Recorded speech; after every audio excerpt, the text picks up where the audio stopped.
24 ans, 260 numéros, plus de 100 signatures, probablement quelque chose comme 40 000 pages.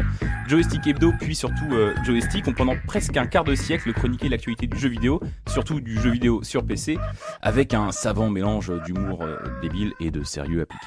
Raconter l'histoire de Joystick, c'est raconter l'histoire de la presse jeux vidéo, dont le magazine fut l'une des figures de proue au tournant du siècle. Joystick, c'est un magazine culte que tous les joueurs PC trentenaires, voire quadra, voire peut-être plus, ont déjà tenu entre leurs mains. Tous ont en tête un test génial, une démo qui a changé leur vie ou une vidéo un peu idiote. Joystick, c'est un magazine pour lequel j'ai eu le plaisir et l'honneur de bosser moi-même pendant une année, sa dernière année, en 2012, on aime à le dire à ZQSD. On a la génération qui a coulé de Joystick et on en est fiers. Sous le pseudonyme assez incompréhensible d'Eddie Walou, avec Sylvain Tastet, ici présent, qui assure la technique de l'émission. Mais Joystick, c'est aussi un magazine que j'ai dévoré en tant que lecteur, qui m'a inspiré, que j'ai sans doute un peu fantasmé, parce que derrière 24 ans, 260 numéros et 40 000 pages de Joystick, il y a sans doute aussi des tonnes d'histoires, d'anecdotes, de cuisine interne, de souvenirs plus ou moins importants, plus ou moins confus, et plus ou moins révélateurs, mais qui, je pense, si on les met bout à bout, racontent à un quart de siècle d'histoire de la presse. C'est pour tenter de découvrir avec vous cette histoire que je vais recevoir, je l'espère chaque mois, et je l'espère le plus longtemps possible, des rédacteurs et des rédactrices, mais aussi tous ceux qui ont fait Joystick, pour en explorer toutes les facettes. Et pour commencer, il m'a semblé évident de recevoir deux rédacteurs mythiques, n'ayons pas peur des mots, deux frères en tout cas, Laurent et Michael Sarfati, que les lecteurs connaissent mieux sous les pseudonymes de Monsieur Pomme de Terre et de Ghana. Hello. Laurent et Michael, bonjour. Bonjour, Salut. bonjour. D'ailleurs, est-ce que je vous appelle Laurent et Michael ou Pomme de Terre et Ghana? Au taf, on s'appelait Ouais. par nos pseudonymes, mais Tout le temps, je pense que ça me ferait bizarre de me faire encore appeler Monsieur Pomme de Terre. Ouais. Mais c'était parfaitement naturel.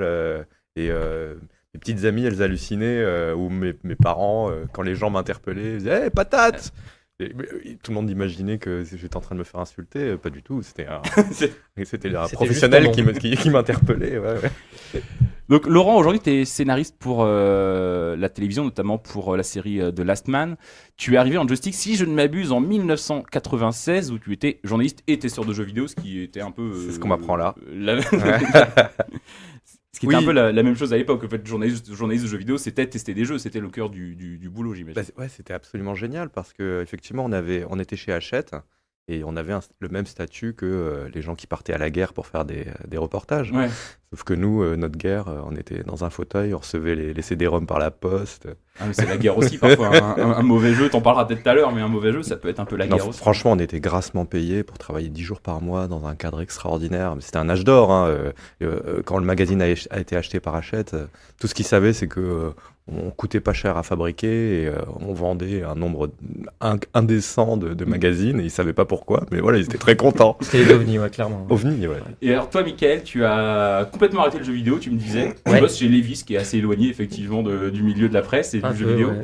C'est toi qui t'occupais notamment, dans un premier temps, en tout cas, du CD-ROM du magazine, qui de 96 à 2003, qui existait même jusqu'en 2011, je crois, mais c'était vraiment cette époque-là où le CD-ROM avait une place vraiment particulière pour les lecteurs, je pense, c'était vraiment indissociable du magazine, quoi. C'est vrai, ouais, c'était très important parce qu'il n'y avait pas encore Internet, comme on le connaît maintenant. Donc, beaucoup de logiciels qu'on essayait de trouver, de dénicher, des perles. On a évidemment la vidéo tous les mois qui était devenue un must, un classique. On en parlera. Qui nous prenait bien la tête. Et quoi d'autre? Ouais, et puis j'écrivais un petit peu, quelques tests, quelques news. Mais ça, c'était vraiment pour le plaisir, quoi. Mmh. Ouais, c'était vraiment fun. Le CD-ROM, c'était vraiment une manière de filer l'équivalent d'un Internet haut débit dans un CD-ROM, en fait. Ouais. Parce que comme les quelques personnes qui avaient Internet, c'était par téléphone, ça coûtait la peau du cul. Donc ça permettait, plutôt que de télécharger pendant 3 semaines un C'est truc... moi, j'en téléchargeais pas mal, des Ouais. démos. J'avais à l'époque une super ligne Numéris. Ouais. Donc c'était le plus du modem, quoi, si tu veux. Ouais. Et du coup, je téléchargeais des jeux qui faisaient À au des moins vitesses folles. 120 mégas, je sais Ouais. pas, en moins de 2 heures. Ouais. Donc voilà, c'était assez incroyable. Ouais. Donc j'en ai du coup profité les gens. Et puis, mine de rien, vu qu'on était maqués, c'est-à-dire qu'on connaissait des éditeurs français, même parfois étrangers, ils nous donnaient des démos exclusives aussi. Et ça, c'était vachement sympa au niveau des lecteurs, on avait un super retour. Ah ouais, ça c'est un truc qui n'existe plus du tout. Non, plus trop. Non, plus trop, ouais. C'est devenu une telle machine que... Ouais, clairement. Forcément. Alors moi je suis très content de vous recevoir tous les deux comme premiers invités parce que d'abord Mickaël, je crois si je ne dis pas de bêtises, mais ton premier numéro sur lequel tu as bossé c'est celui d'octobre 96 qui est aussi le premier numéro que j'ai acheté. Tu me l'apprends. Donc j'étais oui, Donc voilà, la boucle est bouclée et très content aussi Laurent parce que moi un test que je cite toujours quand j'en ai l'occasion qui m'a marqué dans le joystick de l'époque, c'est justement un test de ce premier numéro là qui était le test de créature à l'époque. Bien sûr, je m'en souviens hyper bien. Et d'ailleurs c'est marrant parce que j'ai souvenir que ce test était à crever de rire, et en fait je l'ai relu et il y a 2-3 vannes qui sont ouf dedans, mais le truc finalement est très sérieux et décrit ce jeu qui créature. C'était, bon, je reviens dessus rapidement, mais c'est un truc de simulation d'intelligence. C'est un genre de Tamagotchi. Tamagotchi, mais beaucoup plus chiadé, même si c'était assez bancal. Et ça m'avait tellement vendu de rêve. Il y avait vraiment, tu te rends compte à l'époque comment, où il n'y avait pas de vidéo YouTube, où il n'y avait pas ce genre de choses-là. Tout à fait. Ouais. Il fallait réussir. Ouais, déjà tu faisais beaucoup fantasmer les lecteurs, et puis il fallait réussir à retransmettre l'ambiance, les sensations. C'était vraiment notre boulot. C'était exactement ça. Et ce test-là m'avait vraiment fait rêver pour le coup. Et tout ce que je raconte dans le test est vrai. Je certifie aussi. En fait, ce qui est hallucinant, c'est que moi, je m'étais vraiment passionné pour ce jeu. C'était très marrant. Alors, pour expliquer le principe, on avait un genre de bocal dans lequel on avait des créatures justement qu'on faisait vivre, on les nourrissait. Ça partait de cellules même, je crois. Non, d'œufs. Ça commençait par un œuf. Ouais. Et c'était vraiment sur le principe du Tamagotchi, mais avancé, quoi. Et on pouvait leur apprendre des tours et même un peu à parler. Eux avaient conscience du curseur, donc ils voyaient le curseur passer. Et, avec le curseur, on pouvait les récompenser ou les brimer si ils avaient fait une erreur, etc. Ils apprenaient à parler et tout. Et je suis épuisé, je vais dormir dans un coin du couloir ou je sais pas quoi, c'était ce genre d'ambiance. Et quelques heures plus tard, je reviens et mes créatures que j'avais laissées tourner, elles étaient devenues complètement hystériques. Il y en avait une qui faisait les 100 pas dans la cave et qui ne voulait plus manger. Et j'avais vu que leur vocabulaire avait beaucoup changé, ils parlaient pas mal d'Adolf Hitler. C'est un pote. Pendant tout le temps que je pionçais, il s'est amusé à les torturer, en fait. C'est ça. Donc je racontais ça dans le test, ça me fait vachement marrer les gens. Avant de parler de tout ça, notamment de l'ambiance à la rédaction à cette époque-là, donc je disais entre 96 et 2003, comment vous êtes arrivé, vous, à Joystick? Déjà, est-ce que vous aviez quel âge quand vous êtes arrivé à Joystick 96, du coup, sans vouloir dire de secret 25, 23. 25, 26, un truc comme ça. Donc moi, je suis arrivé un an avant toi. Bah non, moi 23, du coup, t'es pas arrivé un an avant moi. Non. Ou alors, vu les ours, t'es arrivé 6 mois avant, mais peut-être que t'as peut-être bossé avant sans être crédité ou je sais pas quoi. Non, le magazine que tu m'as sorti, c'est bien ça. Non, mais j'ai une très mauvaise mémoire, beaucoup trop de canaux. Et alors, du coup, vous bossiez déjà dans le milieu à ce moment-là ou alors vous étiez moi, en fait, j'avais à l'époque une boutique de jeux vidéo. Je m'étais lancé là-dedans, boutique d'import. À Paris. À Paris, ouais. Je connaissais du coup pas mal de pigistes, tout ça, qui venaient chercher des jeux. Parce que ça se passait comme ça, souvent, pour les jeux import, surtout en console. Les gars venaient en disant « tiens, qu'est-ce que t'as reçu ?» Et je leur disais « voilà, j'ai reçu ça. Ah ça m'intéresse, je le prends, je vais le tester, je te le ramène le mois prochain. » Voilà, en gros, ça se passait comme ça. Donc du coup, j'avais un peu un pied dans quelques magazines, notamment Super Power à l'époque. Ensuite, je crois que c'est mon frère, donc... je me souviens Monsieur très bien Patate. comment tu as été embauché. Ouais, je vais donc le dire, le dévoiler. Donc Monsieur Patate qui vient me voir en me disant « dis donc, tu te fais pas un peu chier avec les jeux vidéo, tout ça ?» Je fais « écoute, moi j'aime bien les jeux vidéo, voilà, ça me permet d'y jouer, de voir les réactions des gens, tout ça. » Il me fait « non, parce que figure-toi qu'à Joy, ils recherchent quelqu'un pour tout ce qui est CD-ROM. » À l'époque, ils avaient une ancienne interface qui s'appelait interface Boing Boing, parce qu'elle zoomait et dézoomait tout le temps. Il me dit, voilà, ils ont ça, ils en sont pas très contents, ils ont acheté une blinde, ils en sont pas très contents, et ils envisagent de changer l'interface. Est-ce que tu te sens capable de faire ça? Alors moi, je suis un peu un touche-à-tout au niveau informatique, donc je suis un challenge, machin, j'aime bien. Pourquoi pas? Je vais y réfléchir. Donc il m'organise un rendez-vous avec, à l'époque, Olivier Scamps et Jérôme Darnaudet. Casque Noir maintenant qui bosse à... Casque Noir qui bosse à Canard PC et Olivier Scamps qui était rédacteur en chef. Non, il était quoi? C'est pas rédacteur en chef. Non, il était directeur. Directeur de rédaction. Voilà. Donc il était le grand chef pour en parler. Donc il m'organise ça. Je vais les voir Et je suis séduit par le projet. Ils me disent, est-ce que tu t'en sens capable et tout. Je fais, écoute, je promets rien, je vais essayer. T'avais déjà fait ça? Non, Ce genre de choses, non. bien sûr que non. Donc, ils me donnent déjà l'espèce de notice de leur interface Boing Boing qui voulait rien dire, en me disant voilà ce qu'on a pour l'instant. Donc, sur les prochains mois, tu vas travailler avec ça. Et on aimerait que, en parallèle, tu essayes de faire une vraie interface. On te laisse le choix des logiciels, etc., pour développer ça. Donc, je me suis retourné vers, à l'époque, c'était Flash, d'accord. Voilà, j'ai développé l'interface des CD d'après avec un super graphiste. C'est pas du tout ce qui est arrivé. Je vais peut-être apprendre autre chose alors. Ok. Je me souviens parfaitement de Bon. comment tu as été Alors, la embauché. version de Laurent, du coup. Vas-y, Ok. vas-y. Donc, on jouait à Duke Nukem parce qu'on était dans une des rares boîtes qui avait un réseau local et il y avait Duke Nukem installé sur toutes les machines. Donc, mon frère vient un soir et on joue avec les rédacteurs et puis on amène des copains et on joue toute la nuit à Duke Nukem, on se marre comme des fous. Et tout le réseau tombe en rade et genre, c'est gravissime parce qu'il y a tout le boulot de Bah ouais, maquettiste tous les et fichiers tous transmis les par là, fichiers. Donc c'était une catastrophe. Et mon frère il dit ah bah attends je vais voir ce que je peux faire. Donc je regarde mon frère, je me dis c'est vers ça parce que là c'était les câbles, on marchait sur 10 cm de câbles à l'époque, c'était n'importe quoi le réseau. Et voilà, il va fouiller les câbles, il touche machin, il commence à farfouiller dans le code du serveur. Je fais oh mon dieu, il va tout casser. Bref, et il répare le truc. Et là, il y a Jérôme, Lord Casque Noir, qui vient me voir discrètement et il me fait « Putain, on cherche quelqu'un pour faire le réseau et en même temps pour le CD-ROM. Ça te dirait pas qu'on embauche ton frère ?»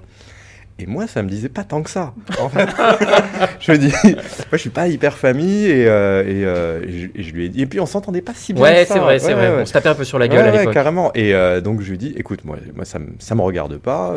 Si tu l'embauches, très bien. Mais je veux dire, s'il y a un problème avec lui, c'est pas mon problème. Puis, ouais, bien sûr. Donc, c'est Jérôme qui t'a embauché. Et je lui ai dit, vraiment, j'ai rien à faire avec lui. Je me disais, bon, de toute façon, on aura. Lui il s'occupera de la technique, moi de l'écriture, on n'aura pas à bosser ensemble. Sauf qu'on nous a mis dans le même bureau. Exactement. Le lendemain, j'arrive, il est dans mon bureau. Et je suis là. J'étais dans le bureau des deux débiles, c'est-à-dire mon frère et Seb. Et Seb, le taré. Voilà, quoi. c'était les exclus, c'est dans le bureau du fond. Ouais. Et la vérité, c'est que, alors que mon frère et moi, on s'entendait pas si bien que ça, à partir du jour où on nous a enfermés dans le même transformation. bureau, on est devenus vraiment très potes à partir de ce moment-là. Ah ah. C'est vrai. Une belle histoire d'office ouais. comme ça, je m'attendais pas à une aussi belle histoire. Oui, ben alors attention, parce qu'une belle histoire, si tu veux continuer sur les anecdotes, je me souviens, je sais pas si c'est le premier jour ou si c'est la première semaine où je suis arrivé, donc je débarque dans le bureau, je pose mes petites affaires, c'est comme un petit studio avec le stylo, la trousse, limite ma trousse, ouais. la gomme, tu vois vraiment le mec bien quoi, qui veut impressionner. Et je me retrouve donc avec Seb et mon frère qui doit arriver sûrement en short et en tongs à l'époque. Ou en jupe. Ou en jupe, je ne sais pas. Et donc je parle un peu avec Seb, que j'avais croisé quelques fois, tu vois, mais que je connaissais pas vraiment. Et on parle, on va même bouffer à la cafette ensemble, etc. Et il part sur les coups de 18h en me disant, écoute, bienvenue chez nous, tu vas voir, c'est super sympa et tout. Et je t'ai laissé une surprise. Je me souviens plus de la surprise. Voilà, tu ne connais pas la surprise, peut-être que tu étais même plus là déjà. Ouais. Donc, ok, merci, c'est quoi? Tu verras. Ok. C'est comme Fort Boyard, tu vois, genre, il parle avec la voix du père Fouras. Et donc, je fais, je ne connais pas la surprise, qu'est-ce que c'est? Je bosse. Et puis, je commence à sentir cette surprise. Voilà. Et ça commence sérieusement à fouetter. Qu'est-ce que c'est que cette odeur? Je ne sais pas. Je continue de bosser jusqu'au point où j'en peux plus. C'est vraiment un cauchemar. Je fais ok, je commence, je tourne autour, je regarde. Tu te souviens? Je me souviens. Je tourne autour de mon PC, je comprends pas et tout. Et là, je fais putain, mais qu'est-ce qui se passe? Je tire mon PC, je vois rien. Et là, je fais ok, j'ouvre mon PC et je vois une espèce de camembert fondu sur la lime. Voilà.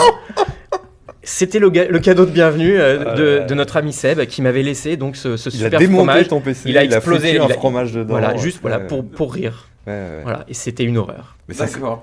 Bienvenue. non-stop. Voilà. Non-stop. Moi, j'allais au boulot pour rigoler.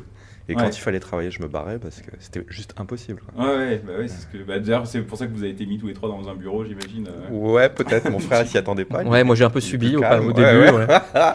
Et toi, Laurent, du coup, comment t'es arrivé Alors, à Joystick? ça, c'est une histoire. Je sais pas si. Ouais, tu dois la connaître, Mika. C'est une histoire qui implique maman. Ah bon? Pour la première fois, je vivais avec une copine. Elle avait été beaucoup plus jeune que moi et elle n'avait pas du tout de sous. Et du coup, j'étais obligé de subvenir à ses besoins et j'avais pas de boulot, de rien du tout. Donc je me dis, ok, il faut que je gagne de l'argent. Comment je vais faire?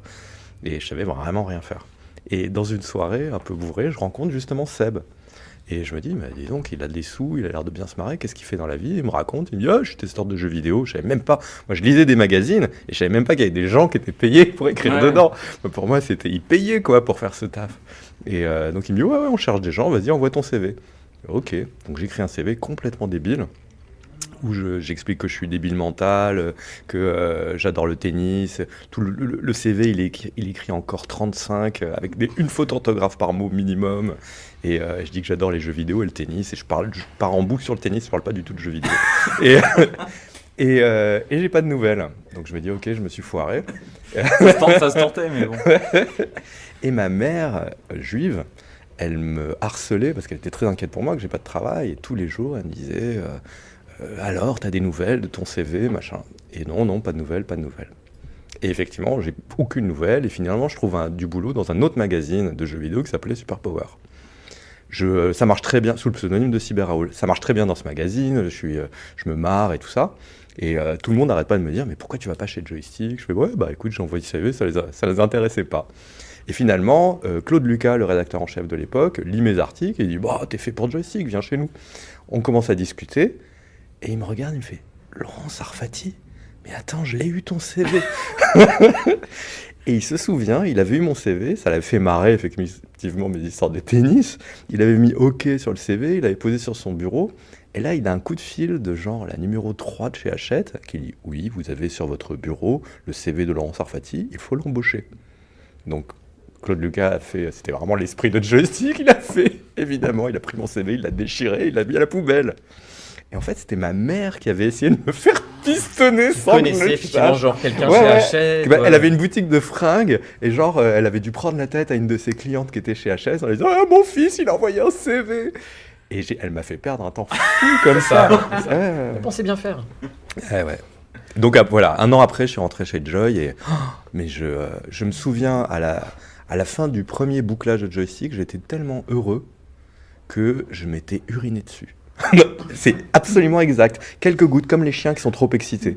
Et vraiment, je me suis dit, ok, je serai jamais aussi heureux de ma vie dans un boulot. Et ça a été le cas, effectivement. Mais c'est marrant parce que tu me dis quand tu étais à Super Power, les gens te disaient qu'il fallait que tu ailles bosser à Joystick. Pourquoi il fallait aller bosser à Joystick? C'était le magazine le plus lu, le plus marrant, C'était le plus adulte, en fait. Plus adulte. Super Power, c'était vraiment un lectorat jeune ado. Ouais. C'était Super Nintendo. voilà, Mega Super Drive, Nintendo. Il y avait l'autre magazine qui était juste le bureau à côté. Nous, on écrivait le magazine à deux avec Fishbone qui est passé chez Joystick après aussi.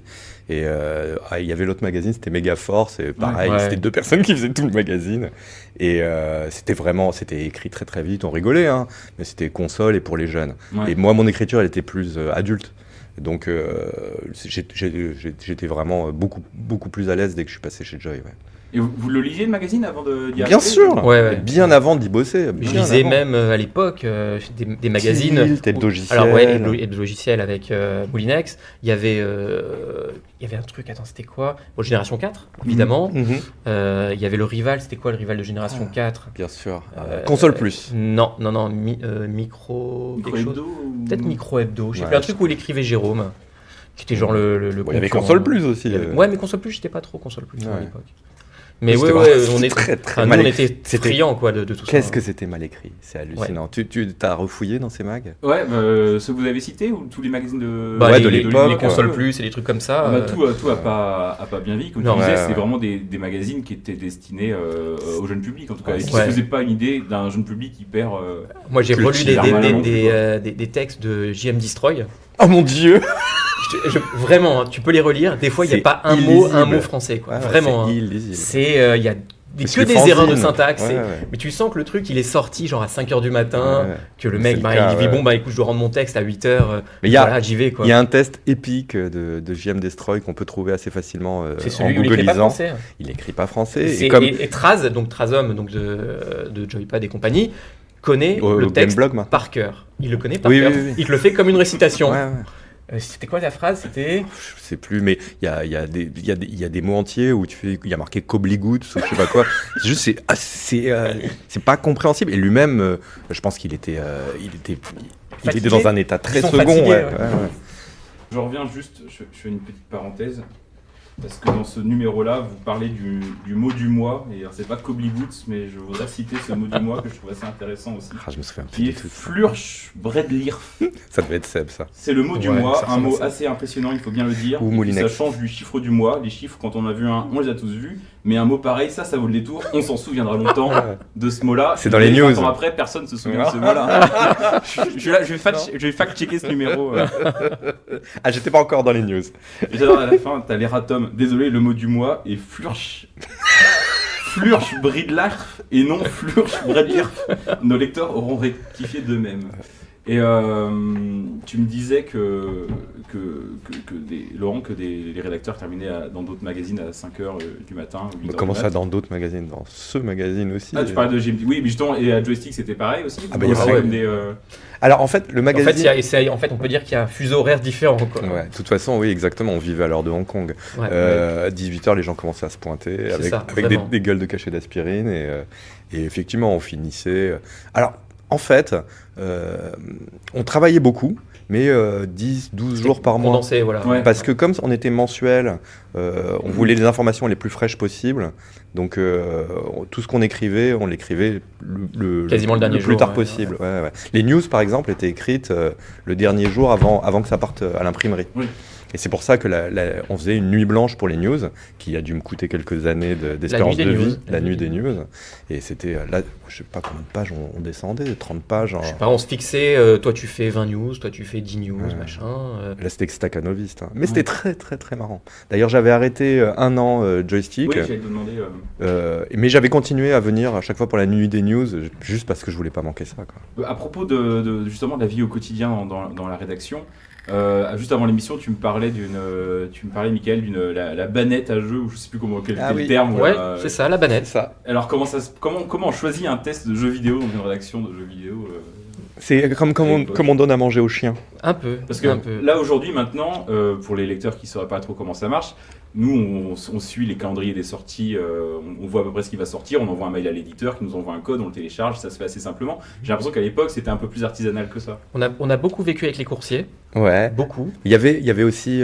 En fait, il y avait le bureau du rédacteur en chef, le bureau de la tête du magazine, donc rédacteur en chef, assistant rédacteur en chef. C'était un bocal. Nous, on était genre dans un open space qui ressemblait plus à, je sais pas, à une zone de guerre. Et Ouais, Disneyland dans la guerre. Ouais. c'était hallucinant. Il y avait des câbles partout. C'était un bordel indescriptible. Avec des gens qui jouent au frisbee à côté. Ouais, Enfin, ouais. c'est un peu ça. N'importe quoi. Donc pour s'isoler un peu, ils avaient une sorte de bocal et on voyait les attachés de presse rentrer dans le bureau. Donc on entendait pas ce qu'ils disent, mais on savait c'est l'attaché de presse de De Eidos. Eidos, machin. Donc on savait qu'il y avait des gros jeux qui allaient tomber. Et là, il y avait les pigistes, mais ils étaient comme des loups affamés C'est ça. parce qu'ils savaient qu'il y avait un gros jeu qui allait tomber. Donc au final, Moulinex mettait le gros jeu dans la banette, et là c'était le cirque pour savoir qui allait le choper en premier. Et donc c'était les chaises musicales. Mais moi je jouais pas du tout ce jeu-là, ça m'ennuyait totalement. Donc comme tout à l'heure le disait Mikaz, moi j'arrivais après la guerre et je récupérais ce qu'on appelait le fond de banette. Donc c'était tous les jeux dont personne voulait, et vraiment les grosses... Les tests obscurs. Ouais, les cochonneries. Là, il y en a un dans ce numéro, c'est un jeu où c'est fait pour les gamines, on doit se maquiller. Mackenzie Co. Mais c'est mon premier Qui test. n'est pas resté, hein. Il n'y a pas eu de Non, suite. Non, il n'y a pas eu pas de Mackenzie 2.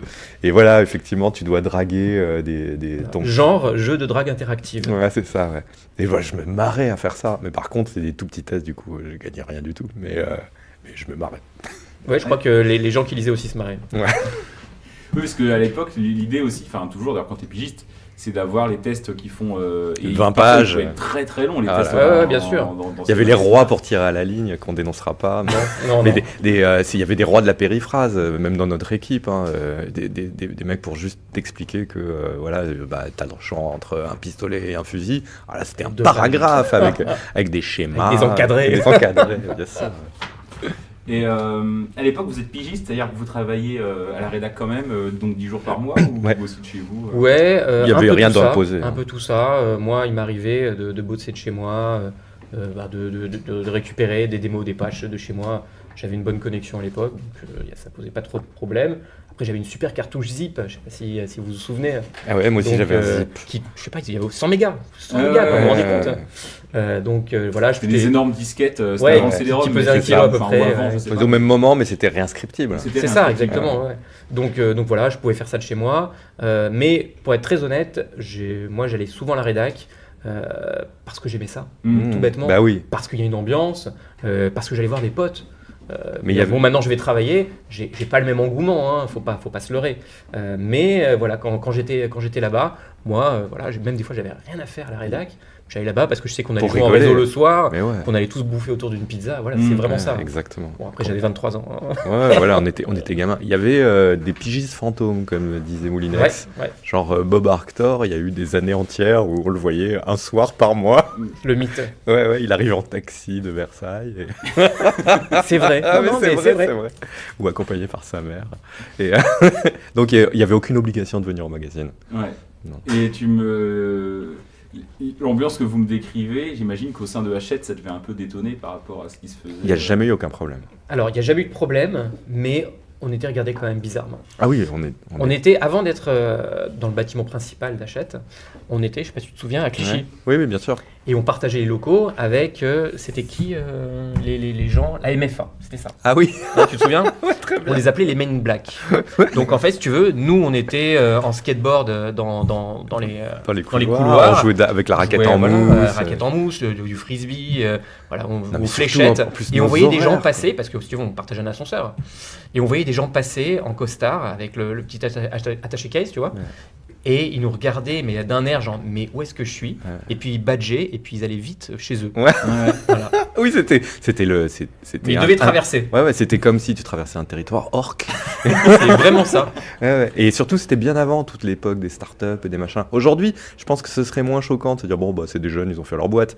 Non, à l'époque, une entreprise, c'était sérieux. Et alors là, c'était pas sérieux du tout. Et j'imagine aussi que ça devait être. C'était sale, on était sale. Oh, moi, je dormais la tête dans mon carton à pizza. C'était abject. Ouais, Là- je sais pas si on peut la raconter à l'antenne, je Ouais. suis pas sûr, mais j'ai même des souvenirs que tu m'as raconté des histoires de gens tout nus qui se promenaient dans les locaux. Ah, on avait fait un bouclage tout nu avec Seb. C'est parce qu'on avait récupéré la première webcam. Et, Ah oui, alors il y a sûrement encore des images de mes fesses sur internet. Ouais. Et ouais, tout à fait. Et du coup, on s'est dit, mais c'est génial. Ça veut dire que si on se met tout nu, les gens nous regardent. Ça a été le premier truc qu'on s'est dit. Donc on s'est dit, ok, c'était en plein mois d'août, on crevait de chaud. On s'est dit, on va faire un bouclage tout nu. Alors on a mis la attention, webcam. c'était pas du live streaming à l'époque. Ouais, hein. c'était une image. C'était une image plus de 30 secondes. Ouais, Il fallait c'est rester ça. en pause avec son cul sur la fenêtre Ouais. pendant 30 secondes hein, pour être sûr. Ah, c'est vrai. C'est vrai. Et c'est avec cette webcam que je crois j'avais fait ma première vidéo de joystick aussi. Merci de m'offrir sur un plateau cette transition du coup pour parler des vidéos et notamment donc parce que sur le fameux CD où il y avait des démos, des logiciels, ce genre de choses, il y avait aussi beaucoup de place, 650 mégas forcément, il faut les remplir. C'est ça. Et si je dis pas de bêtises, c'est un peu pour ça qu'à un moment donné, racontez-moi tiens, comment la vidéo a commencé à Joystick. Moi j'étais pas là encore. hein. Ah oui, Là, c'était un là. petit peu avant toi. Ouais. Moi, c'était la première fois, très vite quand je suis arrivé, il y avait eu un changement d'équipe, justement Olivier Scamps qui arrive à la direction Ouais. à la place de Marc Andersen. Tiens d'ailleurs, je fais une parenthèse, Oui. du coup je me suis toujours demandé comment c'est que l'équipe avait changé à ce moment-là, c'est parce que Marc Andersen qui est donc le fondateur du magazine Oui. était parti refonder un autre groupe j'imagine. Tout à fait. Je connais pas le détail, donc je vais pas me risquer de te causer un procès. Mais en tout cas, effectivement, Marc Andersen se barre et remplacé par Olivier Scamps. Et du coup, il emmène avec lui beaucoup de pigistes. Il y en a quelques-uns qui sont restés, d'autres qui l'ont suivi. Donc il fallait rembaucher des troupes. C'est comme ça que je suis réapparu. Et Olivier Scamps a dit bon, c'est une nouvelle équipe, on devrait faire un trombinoscope. Et donc moi qui étais marrant, il m'a dit Laurent, tu vas nous faire un trombinoscope. Et je trouvais ça très très triste, un trombinoscope. Et du coup, j'avais fait une vidéo, une sorte de truc en HTML. Je crois que c'était toi qui... Non, c'était pas toi qui l'avais fait. Bon, quelqu'un avait fait ça dans le CD-ROM et où tu pouvais cliquer sur toutes les têtes. Et à chaque fois, les gens se présentaient. Ils disaient, pas Mick Dax peut-être. Peut-être Mick Dax l'avait fait ça, ouais. Mick Dax qui vit en Afrique maintenant. Ouais. Et au Cap-Vert, ouais. Et donc tu pouvais cliquer sur les têtes, comme ça les gens se présentaient. Ils disaient bonjour, je suis voilà Monsieur Pomme de Terre, je suis testeur de jeux vidéo. Et là il y avait une main qui entrait dans le champ et qui prenait une monstrueuse baffe. Et c'était génial parce que c'est moi qui faisais la main, sauf pour moi-même. Et c'est comme ça que j'ai pu gifler Olivier Scamps. Et oui, d'ailleurs, elle était molle. Elle était molle. Ah, je me souvenais que j'avais mis du cœur. La vidéo est sur YouTube. Ça doit se trouver, ouais. De la vigueur de ta baffe. Exactement. Elle était peut-être molle alors. Et quoi qu'il en soit, Olivier, il est ravi d'avoir pris une baffe, ça le fait marrer. Et il dit, écoute, tu vas nous faire une vidéo par mois. Et si tu veux, Seb, qui était de l'ancienne équipe, tu fais ça avec Laurent. Très bien. Et Seb est un salaud.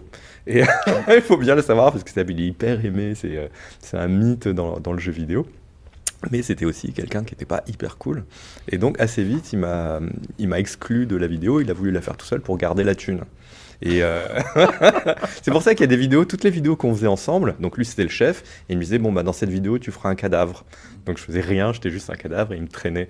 Et c'est lui qui décidait de tout. Il y en a une autre vidéo, une torture chez le dentiste. Moi, je fais rien. À chaque fois, il y en a une autre où je suis ligoté, bâillonné. Donc c'était très pratique. Au bout d'un moment, il m'a dit, tu sers à rien. T'es viré. Ok.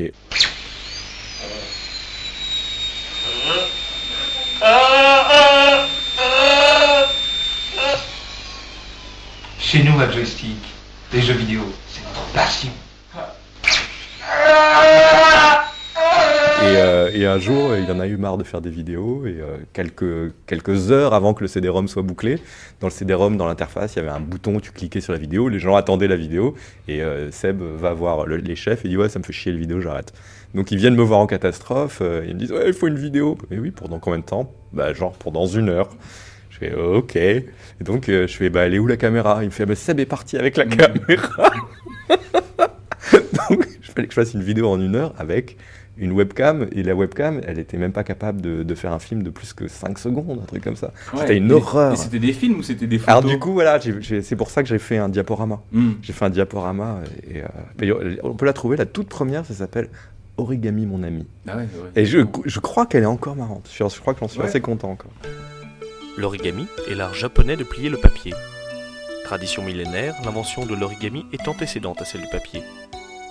Les premiers matériaux utilisés furent des branches souples ou de petits cailloux. C'est vrai qu'on passe d'un truc un peu sadique, un peu absurde. Oui. Alors toi, on est plus dans une école façon un peu les nuls ou un truc comme ça. Oui, voilà, on était des immenses fans des nuls. C'est exactement ça. Ouais. Et notamment ce qui a traversé pour les fans de l'époque qui n'ont pas trop de mémoire. Ce qui a traversé les âges, c'est les Gilbert Software, les tutoriels Gilbert Software, qui étaient réalisés avec des images fixes, justement, comme tout ça. Fait. Parce que du coup, après, on a eu du meilleur matos, mais je me suis dit, en fait, les slideshows, c'est très bien. Permis de gifler accompagné, qui était sympa aussi. Permis de gifler, il y avait Kung Fu mode d'emploi, hypnotiser vos amis avec l'hypnose. Ouais. La technique de l'arbre aussi, je crois. Ça, c'est Kung Fu mode d'emploi. Il y avait hop, vous voyez la star du rock. Chaque fois, on t'expliquait en 3 leçons très brèves comment faire des trucs extraordinaires. En fait, je crois que l'idée était partie principalement justement de tout ce qui est au fond de la banette. Oui, avec tous les éducatifs tout pourris qu'on devait au moins pas tester parce que ça n'apparaissait pas. Parfois faire des news. Moi j'en ai testé. Parfois faire des news et puis regarder un peu ce que c'était quoi. Et du coup ça nous avait inspiré et puis Gilbert Software quand même. C'était hommage à notre père. À notre père, Gilbert. Exactement. S'il avait fondé une boîte d'informatique, je pense qu'il aurait fait ça.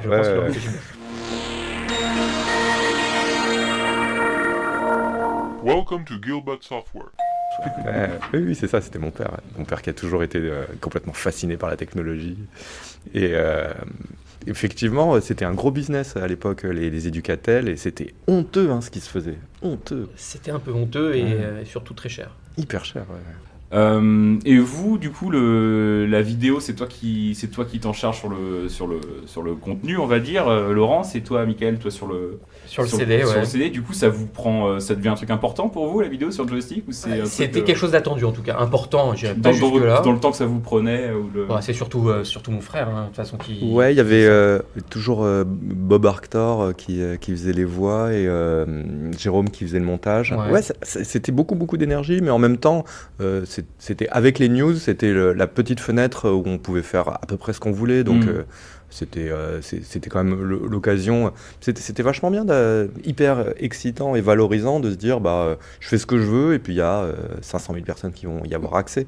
Donc c'est la première fois. La seule vidéo, d'ailleurs qui n'était pas une vidéo, mais qui nous avait vraiment pris du temps, c'est celle de South Park. Ouais. Ah oui, en dessin animé. Qu'on avait fait pour le numéro 100, je crois. Tout à C'est toi qui fait. l'avais fait dans C'est moi qui l'avais faite. Et les dessins étaient de Candy. Les dessins étaient de Candy.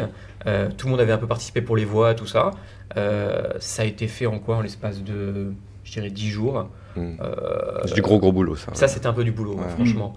Parce que. C'était pas les plus réussis. Moi, Non, South Park, non. je l'ai revue, elle est plutôt molle, elle Ouais, est pas je suis forcément d'accord, compréhensible. Je suis d'accord. On en En avait fait, fait une à l'envers aussi. J'ai tellement sué des fesses que Ouais. j'avais l'impression que c'était bien.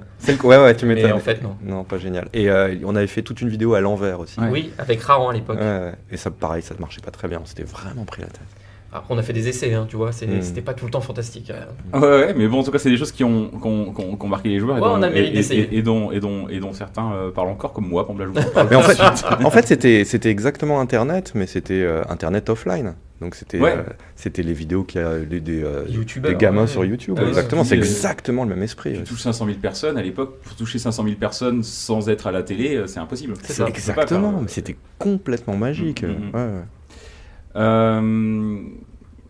Qu'est-ce que je voulais... Tiens, d'ailleurs, tu me disais, c'est pour l'anecdote, mais je sais qu'on s'était rencontrés l'an dernier, j'avais fait un papier là-dessus pour Le Monde.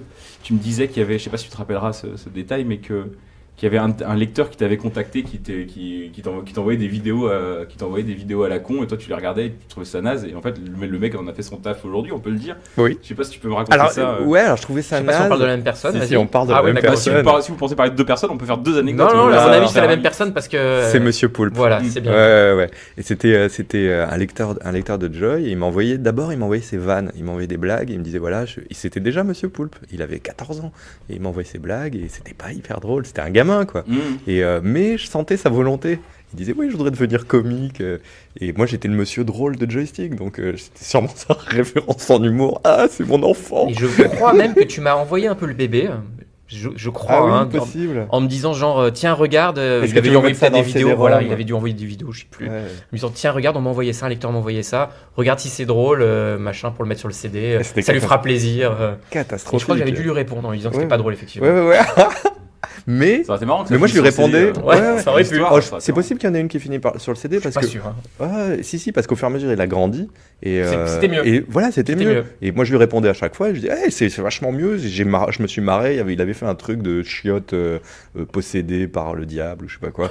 Et là ça m'avait fait marrer et au fur et à mesure du coup on est devenus potes par internet et des années plus tard. Il a commencé à avoir des blogs, des machins, il faisait Mange ton geek ou je sais pas quoi. Et du coup, il m'avait invité, on s'était rencontrés et on est devenus hyper potes. Et il y a beaucoup de gens que j'ai rencontrés comme ça, qui étaient des lecteurs.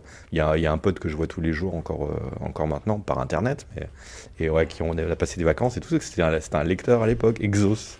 Ouais, très bon pote. Ouais, carrément. Et à la rédac, il y avait cette ambiance de potes aussi. Vous étiez potes entre vous ou c'est- vous fréquentiez pas forcément en dehors du taf Alors, Pas tous. forcément. c'était quand même sauvage. C'est-à-dire, c'était pas c'était Parce que pas- c'est des fortes personnalités, j'imagine. Ah là là, ouais. C'était pas que de la franche camaraderie, c'était un milieu qui était difficile, surtout pour les nanas. C'était d'une Ouais, misogynie il y en avait pas hallucinante. beaucoup, Non, il y en avait deux. Et non, on était très durs. Alors moi, c'était pas trop mon trip, mais ils étaient quand même assez durs entre eux. Ils s'envoyaient des vannes assez méchantes. Il pouvait y avoir des gens qui se détestent soudainement. Encore une fois, c'était assez proche du chenil. Il y avait vraiment les dominants qui aboyaient sur tout le monde. Ouais, moi j'étais assez proche, beaucoup des consoleux. Voilà. Je sais pas, peut-être parce qu'ils c'était un peu plus proche de mon âge aussi. C'est vrai que les rédacteurs à C'était Joystick, dur entre eux ils aussi, étaient un peu plus âgés. Ils étaient durs entre eux, ouais, clairement. Donc voilà, moi j'étais très ami. Je suis toujours d'ailleurs pote avec Candy, Trazom, qui d'autre encore. Jérôme, du coup, aussi. Grégor Léo, de Greg temps en temps, moins. j'ai des nouvelles un petit peu quand Ouais, même. moins. On s'est retrouvés au Japon ensemble. Quand tu parles des consoleux, c'est parce que en fait Joystick à l'époque c'était Partager les bureaux. pas une seule rédaction, il y avait Ouais. Joystick, Joypad et PlayStation Magazine. Exactement, Ouais, tout à fait. ouais, c'est ça. Partager les bureaux, donc quand il y avait un gros titre, par exemple quand GTA à l'époque est arrivé sur console, tous les gars de Joystick ont été dans les bureaux de Joypad pour voir un peu ouais. ce que c'était, parce que tout le C'était monde en les parlait. copains, On parle de GTA Ouais. 3 hein, parce que moi je me rappelle Ouais, du test ouais. du Même premier du GTA bien qui s'est sûr. fait défoncer. Non, mais voilà, monde ouvert, tout ça, c'était assez incroyable.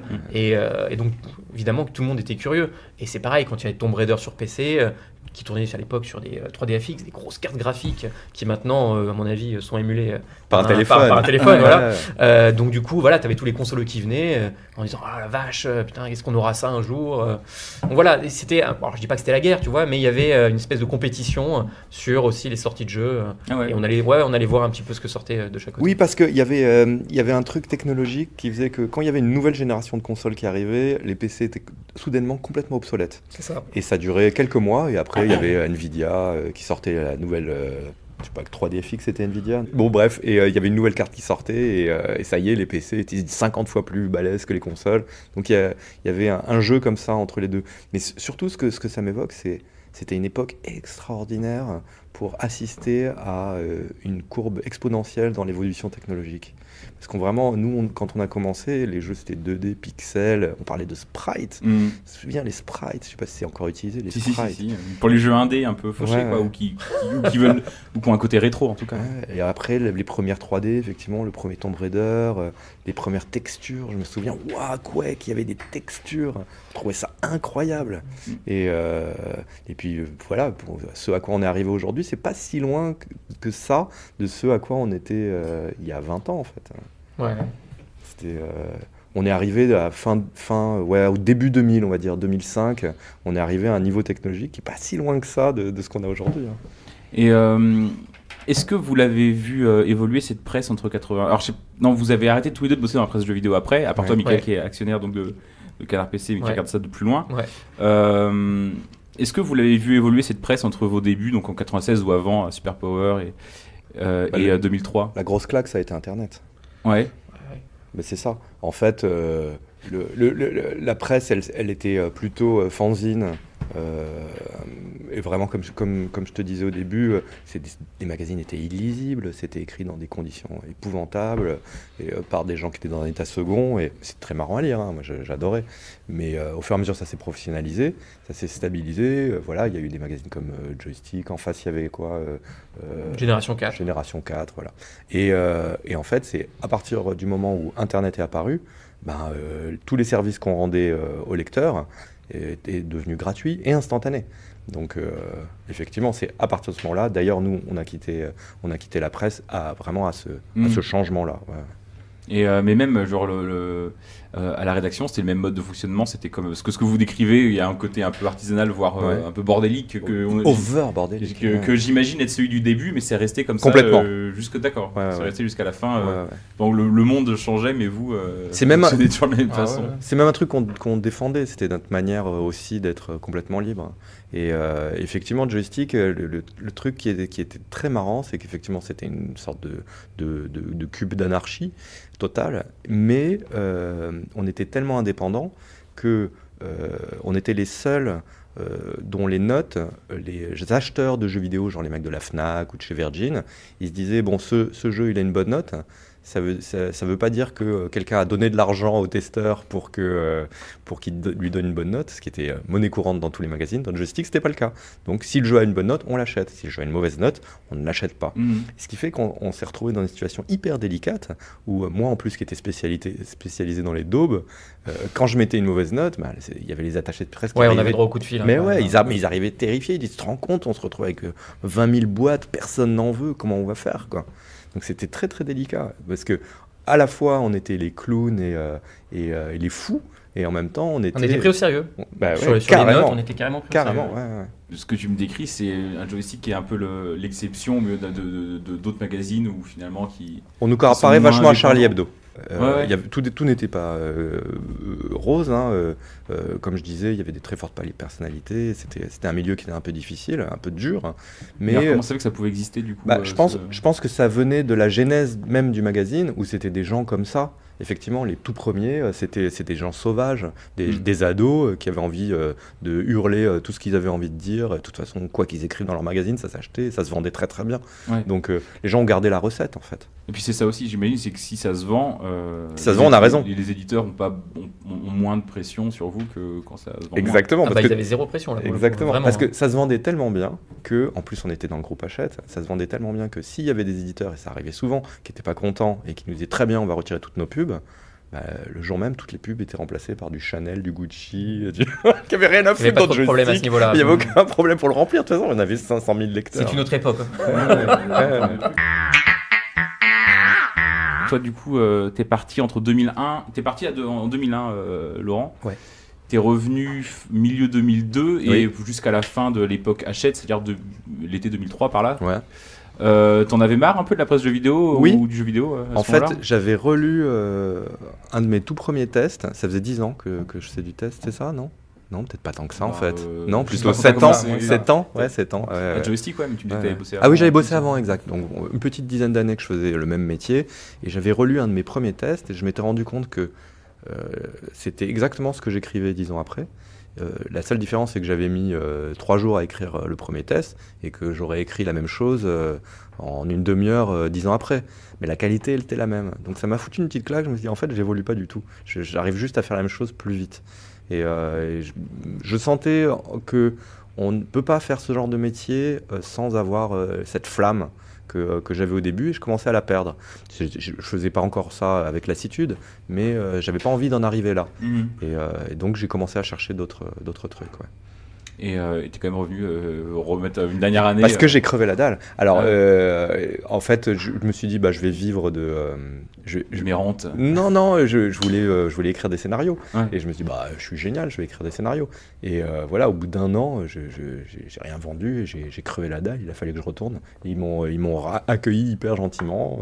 Et je suis retourné 1 an chez Joy. Ouais. Tu m'avais parlé, je crois, si je dis pas de bêtises, d'une comédie romantique. Non, d'une comédie sur le cancer. Exactement, une comédie musicale sur le cancer. Ouais. Donc, effectivement. Dommage que ça se fasse pas. Oui, c'est dommage, mais je sais pas si... La La Land maintenant, putain, ils ont cartonné. Oui, c'est vrai, mais le sujet est moins lourd. Ouais, mais quand même. C'est dérivé. C'est la chanson et tout. C'est un spin-off. Non, mais t'es naïf au début. Voilà, on se dit c'est génial, ça a jamais été fait. Bah oui, ça n'a jamais été fait parce que personne n'en veut, quoi. Et toi, Mickaël, t'en avais en 2003, le jeu vidéo, ça t'intéressait toujours autant Moi, ouais. Alors, le jeu vidéo m'intéressait et m'intéresse toujours. Maintenant, ce qui était primordial pour moi, c'était de rester avec les potes. Donc, quand en 2003, on a eu la possibilité de prendre nos clics et nos claques et de monter notre propre magazine. Oui, parce que je rappelle qu'en 2003, il y a Future, qui est un gros groupe anglais, qui a racheté Hachette. Enfin, Hachette a vendu Joystick. Voilà, Hachette en gros voulait se débarrasser de pas mal de trucs, tout ce qui était jeux vidéo, DVD magazine à l'époque, etc. Il se recentrer sur le luxe et l'actualité. Voilà, se recentrer sur des magazines qui sont vraiment plus premium, comme Télé 7 jours par exemple. Donc voilà. Nous, on a décidé de prendre l'enveloppe pleine de cash et puis d'investir dans notre magazine à nous, notre identité. Alors on peut pas dire que c'était pour ne pas avoir de pression parce que franchement on n'en avait pas, mais en tout cas j'en ai partout, non, c'est bon. C'était parce que sinon on n'avait pas tellement envie de bosser pour Future, on n'avait pas des très bons échos. On est allergique à Future, je crois. Ouais, ça doit être ça. On n'avait pas des très bons échos de la boîte, pour être honnête, de leur manière de fonctionner. Et toi, tu y as bossé, c'était l'enfer, non, là-bas Moi, j'étais pigiste de loin, moi. De loin. J'ai jamais bossé là-bas au quotidien. Donc je sais moi, j'y ai bossé 1 mois pendant la transition, alors qu'on était en train de négocier. Tous, parce qu'on était obligé de bosser un certain temps avant de pouvoir partir. C'était un mouroir. Ah ouais, c'était à Levallois déjà là, C'était à Levallois. Là, tu parles d'ambiance. Ils ont cassé l'ambiance. C'est exactement ça. C'était plus du tout le délire skateboard. Tu vois, c'était le western. Tu vois, quand il y a juste la musique, le fond musical, avec les fagots qui passent, c'était ça. Avec tout le monde qui se regarde en disant est-ce que lui il va rester, machin. Vraiment, c'était glauque. C'était super glauque. Ouais. Donc du coup voilà, on voyait les gens partir les uns derrière les autres. On a fait bon allez, je vais pas attendre mon tour. voilà, on a décidé de partir. Donc avec, à l'époque, il y avait Casque, il y avait Yvan le Fou, Boubou, Agbou, Captain Taras. Voilà, Mm. on va dire, on a pris notre clause de conscience sous le bras et on est parti pour fonder Canard PC. Ouais. Voilà. Après un petit temps de réflexion et puis voilà, et puis un petit break histoire de respirer. Puis on a fait, allez, on se lance dans l'aventure. Alors bon, moi j'ai C'était j'ai hyper investi marrant, hein. Moi, tout j'y étais au début. tout ce que j'ai pris en partant de chez Futur, je l'ai investi dans Canard PC de toute façon, en me disant, bah, de toute façon, voilà, ce coup-ci, c'est notre boîte. Tu dis la presse, c'est un C'est secteur le d'avenir. C'est le futur, voilà, c'est la presse, c'est voilà pourquoi chercher ailleurs. Donc voilà, on a fondé Canard PC et pas de regret. Ouais. Mais Vraiment. qu'est-ce que 15 ans après. Canard Ouais, PC, voilà. c'était Road Joystick. Moi, Exactement, ouais. je me suis remarré. Alors moi, j'ai T'as écrit un peu dedans. au ouais, début, vraiment toi. les 2-3 premiers numéros, peut-être un peu plus. Mais en fait, j'ai vendu une émission à Canal+ quotidienne, donc je me suis dit, bah maintenant il faut choisir, quoi. Ouais. Et bon, C'est la minute blonde, c'est ça c'était que la tu minute blonde, Ouais. exactement. Ouais, c'est que tu faisais sur Canal, enfin que tu sais que Ouais, t'étais dont t'étais scénariste sur Ah ouais, Canal. 2 ans de psychiatrie et d'analyse. C'était une vraie torture. Mais par contre, ça m'a lancé dans le métier. Ouais. Et puis arrive la James Bond girl. Et quand James Bond la croise, il a toujours une phrase super classe qui l'a fait craquer. J'espère que vous n'avez pas bu la tasse tout à l'heure. J'ai fait caca dans l'eau. James! Ah, les anecdotes, moi je suis venu avec des sacs, hein, si vous Bah voulez. ouais. Mais Il y aura un numéro 2, hein, si vous voulez. Ah ouais, vraiment. il y avait les stagiaires, les pauvres. Mais c'était vraiment balancer des agneaux dans Dans la bergerie. mais Enfin, dans la loup, des grotte loups, au loup. ouais. Ouais. C'était abominable. Moi je me souviens d'une très bonne anecdote. Mais vas-y, alors, allez-y. Hein. Tu la mettras dans le bêtisier. Vas-y, Yann, vas-y. est-ce que tu peux te rapprocher Pardon. un peu de ton micro ou Ouais, bien rapprocher sûr. ton micro? Ouais, pas de problème. Allez-y, Donc faites moi je me plaisir. souviens, donc, puisque je t'avais dit que je partageais le bureau de Seb, je sais pas si tu es au courant de ça. Vas-y. Donc on reçoit donc en grande pompe notre ami Peter Moulineux. Ah oui, exact. Bien Peter sûr. Moulineux, quoi, je veux dire. Ouais. C'est Une star. c'est Ouais. une méga star. Ouais. Donc il débarque dans le bureau Attention avec tes mains, Mika. avec l'attaché de presse. Ouais. Euh, Qui à l'époque, Peter Moulineux à l'époque pour les jeunes auditeurs, Ça c'est devait être quoi, Dungeon Keeper. C'est ouais. Dungeon Keeper. Donc il vient le présenter à notre ami Seb, qui l'accueille dans son bureau, qui est donc mon bureau. Il s'assoit avec le CD, le fameux CD, il le rentre, et il commence à lui faire une démonstration du jeu, en lui montrant qu'on peut donner des claques aux monstres, etc. Et là, tout d'un coup, il y a une fenêtre pop-up qui apparaît, et... Et c'était notre ami Seb qui profitait de ma ligne Numéris pour télécharger son porn. Et là, évidemment, lui qui était un fan de femmes plutôt rondes. Oui. euh, Enceinte, gros voilà, nichon. si possible. Et là, tout d'un coup, t'as une photo genre qui arrive, vraiment, genre d'un coup, tu vois. Et donc là, il y a Peter Moulineux qui le regarde. Il y a un échange de regards. Ouais. Et Peter le Moulineux, faut voir, c'est un British un peu Hyper strict, coincé, coincé ouais, du hyper cul. coincé, ouais. Et bon, très vite, hein, il a fait un alt-tab qui est hyper rapide. Et on est très vite retourné dans le jeu. Je crois qu'il n'y a même pas eu d'échange de mots, si tu veux. Hein. C'est vraiment juste le regard. Et là, j'ai fait waouh. Mais bon, il n'y a pas eu d'incident. Et le jeu était plutôt bien en plus. Il y avait un stagiaire hyper collant. Je sais pas si celle-là tu pourras la garder. Je sais pas quel est ton niveau de censure dans l'émission. A priori, il y en a zéro, mais. Emmerich, tu te souviens d'Emmerich? Ouais. Il m'avait pris en sympathie parce que tout le monde l'envoyait chier. Et il me collait. Et moi, c'était un soir, j'étais bourré à la croc en train de tester je sais pas quel jeu. Et il voulait plus me lâcher.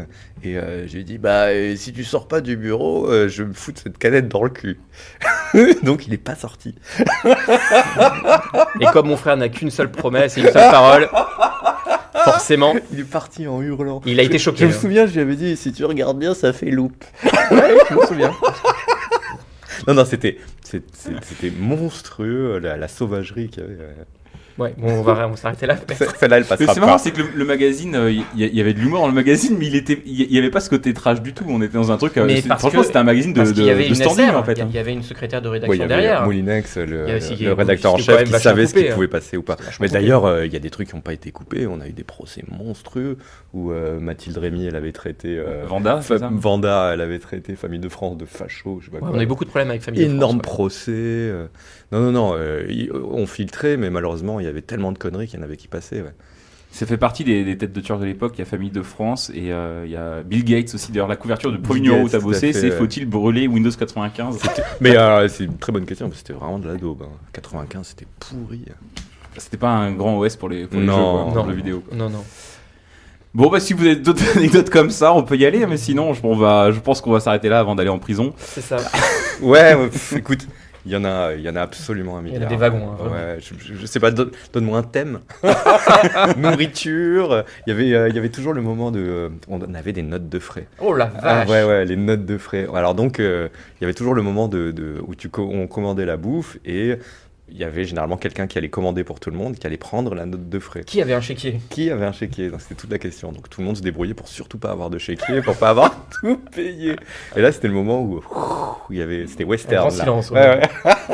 Il y avait les spécialistes pour esquiver, pour toujours être sur la note de frais des autres et surtout bouffer gratos. Alors, quoi. figure-toi que Combien de parts de pizza je suis allé chercher au fond de la poubelle parce que je crevais la dalle à 5h du matin. tu ne le sais pas, Ouais. mais il y a un soir de bouclage sur le CD où j'étais juste avec Jérôme Mhm. et tu as mangé avec nous sans le savoir. Ouais. D'ailleurs, toute la rédac a mangé avec nous. Je pense qu'on s'est commandé les sushis les plus chers de Paris. Ah oui. Oui, on a une note de frais à 2. Je pense qu'elle était. Je me souviens plus du chiffre, mais il était indécent. Et du coup, on avait dû mettre que toi, tu avais mangé avec nous. Toute la rédac, finalement, c'était un gueuleton pour la rédac. Ah oui, vous avez triché sur les noms. On que a vous un avez peu foutus. triché. Je m'en excuse. Il y a, C'est pas le plus grave, je pense, de ce qui s'est dit. Non, c'est pas le plus grave. quand on était à McDonald's, il me semble, il y avait un restaurant grec. Boulevard McDonald's. Ouais, boulevard McDonald's. Il y avait un restaurant grec où, quand il était tard, c'était le seul endroit où on pouvait commander de la bouffe. Et, il y en a un où je suis resté voilà, paralysé. c'est ça, moi. exactement. On l'appelait le grec paralyseur. Je l'ai mangé une fois et vraiment, quand je l'ai mangé, c'était bon. Vraiment. Hein. Je suis rentré chez moi sur les coups, j'imagine 3-4 heures du matin. Et là, j'ai tout le côté droit paralysé. Je ne sais pas ce que j'ai eu. J'ai pas dormi de la nuit. J'ai pas eu de chiasse. J'ai pas vomi. J'ai eu le côté droit paralysé. Et Quand j'y suis retourné, je leur ai dit ça. Les mecs étaient morts de rire, évidemment. Ah Mais c'est authentique. Vraiment. Et il y a quelques jours après, Jérôme, ça l'avait pas mis la puce à l'oreille, cette histoire de paralysie. Et donc, il en a pris un aussi. Et je crois que j'ai rarement vu quelqu'un d'aussi malade. Et il vomissait dans les toilettes. Il avait laissé la porte ouverte parce qu'il avait peur de faire un malaise ou de mourir dans les toilettes et que la porte soit fermée. Je disais, mais ferme cette putain de porte. Non, je vais crever. Donc n'hésitez pas à taper chez vous grec boulevard McDonald's. Voilà. Non, évitez. L'adresse du grec paralyseur. Évitez les Grecs. Ok, bon je pense qu'on peut finir sur cette. C'est ce qui ressemble le plus à une belle histoire. Voilà, vous avez une belle Exactement. image, là, je pense. C'est de la moins Elle se pire. finit bien, il n'y a pas de mort. Oui, c'est super. Et Mickaël, Laurent, merci beaucoup merci, d'avoir merci. entraîné cette émission. Et c'est hyper agréable de revivre tout ça. Ouais, Bah, des bons souvenirs, que des bons souvenirs. Quand on aura fait le tour des 100 rédacteurs, vous serez les premiers que je réinviterai pour avoir le tome 2 de ces anecdotes impossibles. T'as une idée des suivants? Je pense que ce qu'il faut faire, c'est que nous, on donne les noms des prochains à venir. Allez, on va essayer ça. Après, je contacte la personne. Si elle est d'accord, je viens. Si elle est pas d'accord, je coupe parce que sinon, j'aurais l'air con. Moi, je dis Moulinex, c'est obligé. Mais j'aimerais beaucoup. Il doit avoir des histoires, le jeu. Moulinex, je le connais pas, c'est carrément. C'est le rédacteur en chef historique de Joystick pendant 10 ans. Et puis il a été vraiment très très très tôt. Il a été même un des rédacteurs d'Hebdogiciel. Il y avait toute l'époque, Cyril Baron. Il y avait toute l'époque avant que nous on arrive de Joystick où ils avaient fait l'abus dangereux. L'éclectique, c'était avec lui ou pas L'éclectique super valable. Ouais, il était dedans aussi, ouais. Et non, c'était vachement bien ce qu'il a fait, Cyril. Ça marche, on va faire ça. Et merci encore. Et puis on vous retrouve chez Lévis. On sait pas où exactement. Ouais, parce qu'on est pas en train de ça n'a pas de grand intérêt. Et toi, du coup, Laurent, on va te retrouver bientôt avec une nouvelle série. Tu me disais. Bientôt dans 2 ans. Ah oui. Là, on a écrit un truc avec Jérémy et Baptiste Gobert. Avec qui on avait fait Last Man. On avait créé un truc complètement cinglé. Des gens ont été assez fous pour nous laisser une carte blanche. Très grave erreur. Ça s'appelle Crisis Young. C'est un dessin animé qui est au croisement entre Ken le survivant et l'analyse jungienne. Et je crois que tu te souviens, à un moment, on disait oui, j'avais écrit une comédie musicale sur le cancer. Bon, ça s'est pas vendu. Et là, voilà, exactement. C'est comme si je l'avais vendu. C'est le truc le plus taré du monde. C'est incroyable. Crazy Young, du coup. Crisis Young, ça sortira chez Black Pills. D'accord. Tu sais quand à peu près? Ouais, genre juin. Ah d'accord, ça va venir super vite. Oui. Ok, et merci beaucoup et à bientôt. À bientôt. Ouais, à bientôt, ciao.